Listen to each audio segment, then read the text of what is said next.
News చూస్తున్నాం. జపాన్లో మరొకసారి భారీ భూకంపం సంభవించింది. 2 రోజుల వ్యవధిలోనే మళ్ళీ భూమి కంపించింది. రిక్టర్ స్కేల్పై 6.1 తీవ్రతతో భూ ప్రకంపనలు సంభవించాయి. ఇళ్ల నుంచి జనం బయటకి పరుగులు తీశారు. మొన్న రిక్టర్ స్కేల్పై 7.2 తీవ్రత నమోదైంది. అమోరి ప్రిఫెక్చర్ సమీపంలో 40 కిలోమీటర్ల లోతులో భూకంప కేంద్రాన్ని గుర్తించారు. వరుస భూకంపాలతో ప్రజలు భయాందోళనకు గురవుతున్నారు. మళ్ళీ భూకంపం వచ్చే ఛాన్స్ ఉందంటూ జపాన్ వాతావరణ శాఖ హెచ్చరికలు జారీ చేస్తుంది. మీరు చూస్తున్నారు, జపాన్లో భూకంపం ధాటికి ఇళ్ళు పేక మేడల్లా ఎలా కూలిపోతున్నాయనేది మీకు ఆ విజువల్స్లో నేను చూపించే ప్రయత్నం చేస్తున్నాను. ఇది ఈరోజు సంభవించినటువంటి భూకంపం తాలూకా విజువల్స్. ఆ వీడియో నేను మీకు క్లియర్గా చూపించే ప్రయత్నం చేస్తున్నాను. ఒక్కసారి చూడండి జపాన్లో పరిస్థితి ఎలా ఉంది అనేది. అండ్ వరుస భూకంపాలు కూడా కొంత భయాందోళనకు గురి చేస్తున్నాయి మానవాళినే. ఎందుకంటే ఇప్పుడు జపాన్లో సంభవించినటువంటి భూకంపం చూస్తున్నాం. నిన్న మరొక భూకంపం అక్కడే సంభవించింది. అలాగే ఆఫ్ఘనిస్తాన్, తుర్కిమినిస్తాన్, అలాగే చైనా, భారత్ సహా ఢిల్లీ, పంజాబ్, కాశ్మీర్ ఈ ప్రాంతాల్లో నిన్న సంభవించినటువంటి భూకంపాన్ని చూసాం. అంతకుముందు వెనిజులాలో సంభవించిన భూకంపం చూసాం. అంతకుముందు నేపాల్, ఇలా ప్రపంచవ్యాప్తంగా చాలా దేశాల్లో వరుస భూకంపాలు, విపరీత వాతావరణ పరిణామాలు. ఓవైపు యూరోపియన్ కంట్రీస్లో ఎండ వేడి తట్టుకోలేక, ఎప్పుడూ లేనంత రికార్డు స్థాయిలో నమోదవుతున్నటువంటి ఉష్ణోగ్రతల్ని తట్టుకోలేక జనం అల్లాడిపోతున్నారు. మొన్న జరిగినటువంటి వెనిజులా భూకంపం సమయంలో సునామీ హెచ్చరికలను కూడా ఇచ్చారు. అలాగే జపాన్లో గతంలో ఒక 3 నెలల క్రితం సంభవించినటువంటి భూకంపాలు మనం చూసాం. కొన్ని వందల భూకంపాలు సంభవించి మొత్తం జపాన్ అతలాకుతలం అయిపోయింది. ఎన్నో దీవులు మునిగిపోయాయి. అప్పుడు కూడా సునామీ హెచ్చరికలు వచ్చాయి. సునామీ ప్రభావం ఆల్మోస్ట్ ఇంకా మొదలవుతుందన్న సమయంలో ప్రకృతి కొంత శాంతించడంతో జపాన్ బ్రతికి బయటపడిందని చెప్పాలి. ఇప్పుడు మరొకసారి ఈ భూకంపం సంభవించింది. జపాన్ ఈశాన్య తీరంలో ఇవాటే ప్రిఫెక్చర్ సముద్ర తీరానికి సమీపంలో రిక్టర్ స్కేల్ మీద 6.1 తీవ్రతతో ఈ భూకంపం సంభవించినట్లుగా తెలుస్తోంది. మన స్థానిక కాలమానం ప్రకారం చూస్తే సుమారుగా ఉదయం 7:25 ఈ భూకంపం సంభవించింది. లోతు కేవలం 40 నుంచి 41 కిలోమీటర్లు మాత్రమే. భూకంప కేంద్రం భూమి సర్ఫేస్ నుంచి ఓన్లీ 41 కిలోమీటర్స్ డెప్త్లోనే నమోదైంది. అంటే ఇంపాక్ట్ చాలా ఎక్కువగా ఉండడానికి అవకాశం కనిపిస్తోంది. నిన్న వచ్చినటువంటి భూకంపం మనం చూసాం. మొత్తం ఏషియా ఖండంలో చాలా ప్రాంతాలని ఈ భూకంపం అల్లాడించిందనే చెప్పాలి. భారతదేశంలో సైతం ఢిల్లీ నుంచి పంజాబ్, జమ్మూ కాశ్మీర్ ఈ ప్రాంతాలన్నీ కూడా ఈ భూకంప ప్రభావానికి లోనయ్యాయి. నిన్న సంభవించినటువంటి భూకంపం వాటితో పాటుగా ఆఫ్ఘనిస్తాన్, పాకిస్తాన్, తుర్కిమినిస్తాన్, ఇలా అన్ని ప్రాంతాలు, చైనాలోని కొన్ని భాగాలు, మొత్తం ఏషియాలో చాలా ప్రాంతాల్లో ఇది కనిపించింది. అయితే నిన్న వచ్చినటువంటి భూకంపం సుమారుగా 250 కిలోమీటర్ల లోతులో భూకంప కేంద్రం నమోదైంది. దానివల్ల ఇంపాక్ట్ కొంత తక్కువగా ఉన్నప్పటికీ కూడా అక్కడక్కడ కొంత ఆస్తి నష్టం కనిపించింది. అదృష్టవశాత్తు ప్రాణ నష్టం జరగలేదు. కానీ వెనిజులాలో వచ్చినటువంటి భూకంపం 7.2, 7.5 తీవ్రతతో 2 వరుస భూకంపాలు, అది కూడా వితిన్ 1 మినిట్లోనే 2 వరుస భూకంపాలు అక్కడ చోటు చేసుకున్నాయి. అలాగే చిన్న చిన్న భూకంపాలు మరో 20కి పైగా వచ్చినట్లుగా తెలుస్తోంది. ఇప్పుడు జపాన్లో సైతం మరిన్ని భూ ప్రకంపనలు సంభవించే అవకాశం ఉన్నట్లుగా తెలుస్తుంది. ఇప్పటి వరకు ప్రాణ నష్టం, ఆస్తి నష్టానికి సంబంధించిన డీటెయిల్స్ ఇంకా రావాల్సి ఉంది. కానీ ఆస్తి నష్టం సంభవించింది అన్నట్లుగా మనకి ఈ విజువల్స్ చూస్తే అర్థమవుతుంది. ఇప్పటికే అధికారులు పర్యవేక్షిస్తున్నారు పరిస్థితిని. ప్రజలు ఆఫ్టర్ షాక్స్ అంటే తదుపరి ప్రకంపనలు వచ్చే అవకాశం ఉందంటూ ప్రజలను ఇప్పటికే అప్రమత్తం చేస్తున్నారు అధికారులు.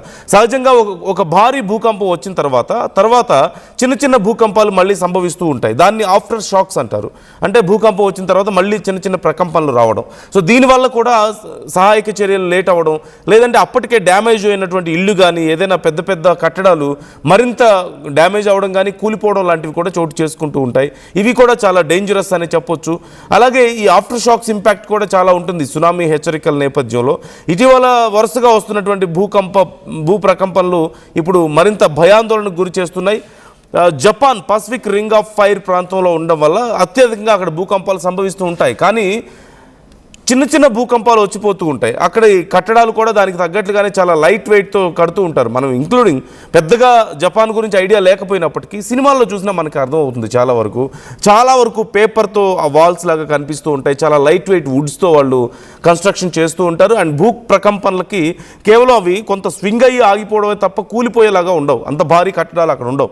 సో ముఖ్యంగా ఇల్లు కానీ చిన్న చిన్న నివాస సముదాయాలు కానీ ఇవన్నీ కూడా సో ఇప్పుడున్నటువంటి పరిస్థితుల్లో ప్రకృతి వైపరీత్యాలు మానవాళిని భయపెడుతున్నటువంటి పరిస్థితి. మీ అభిప్రాయం ఏంటి ఈ విషయంలో? వరుసగా ఒకానొక సమయంలో గత సంవత్సరం అంతా కూడా వరదలు మొత్తం అమెరికాలో చూసినా, మొత్తం యూరోపియన్ కంట్రీస్లో చూసినా, ఇటు ఆస్ట్రేలియా ఎక్కడ చూసినా సరే తీవ్రమైన ఇండియాతో సహా అన్ని దేశాల్లోనూ తీవ్రమైనటువంటి వరదలు, ఇంక్లూడింగ్ చైనా, నేపాల్.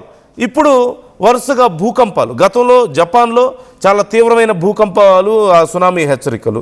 మొన్న వెనిజులాలో, నిన్న ఆసియా ఖండంలో చాలా దేశాల్లో భూ ప్రకంపనలు. చైనా, ఆఫ్ఘనిస్తాన్, తుర్కమిస్తాన్, భారత్లో చాలా ప్రాంతాలు, ఈవెన్ ఉత్తర భారతదేశం అంతా కూడా ప్రకంపనలు, పాకిస్తాన్, ఇలా చాలా పెద్ద ఎత్తున భూకంపాలు సంభవిస్తూ ఉన్నాయి. మరోవైపు సునామీ హెచ్చరికలు వరుసగా చూస్తూ ఉన్నాం.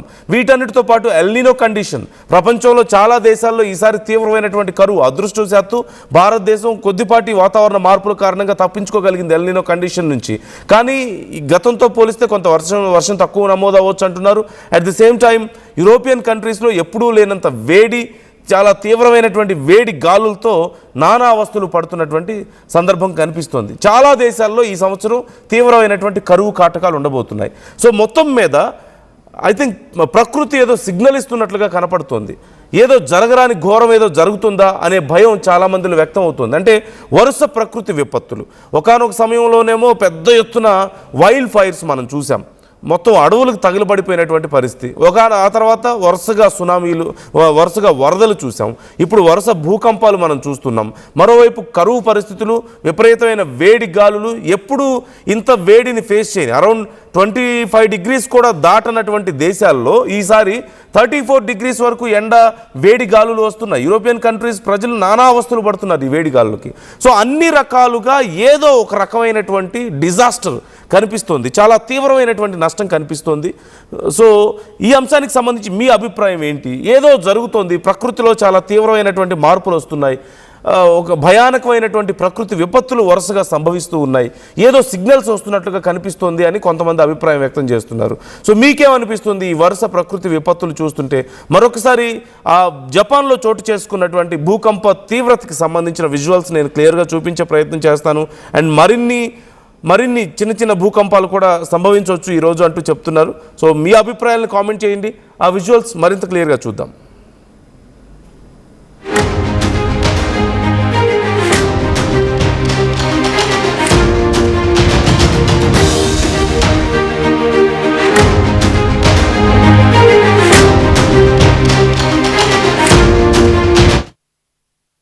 జలుబు, తలనొప్పి, ఒళ్ళు నొప్పుల నుంచి ఉపశమనం శాస్త్రీ బామ్. జలుబు, తలనొప్పి, ఒళ్ళు నొప్పుల నుండి ఉపశమనం శాస్త్రీ బామ్. ఇప్పుడు 5 రూపాయల ప్యాక్ లో కూడా.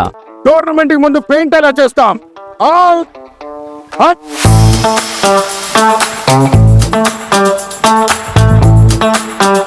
ప్లాన్ అయితే చాలా బాగుంది సార్. స్టేడియం పరిస్థితి చూడండి. టోర్నమెంట్ ముందు పెయింట్ ఎలా చేస్తాం? టెక్నో పెయింట్స్ ఉందిగా. Techno paints, township, dam, stadium లేదా మనీళ్ళు, పెయింట్స్ నుంచి పెయింటింగ్ వరకు పూర్తి సొల్యూషన్ కావాలంటే మేమున్నాం. కానీ సార్, టైంకి పూర్తవుతుందా? రోజుకు 23 లక్షల స్క్వేర్ ఫీట్ పెయింటింగ్ చేయగల సామర్థ్యం, 5,000 మంది స్కిల్డ్ లేబర్ టీమ్ మా వెంట ఉంది. 23 లక్షల? అవును. ప్రపంచ స్థాయి రంగులు, అద్భుతమైన షేడ్స్ తో భారతదేశపు అసలైన పెయింట్ మరియు పెయింటింగ్ శక్తిని మేమే.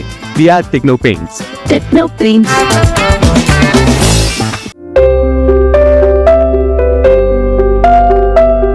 చిన్న చిన్న ఆనందాలు 35 ఏళ్లుగా నా జీవితంలో లేవు. 35 ఏళ్లుగా నేను డైపర్లలో బ్రతికాను.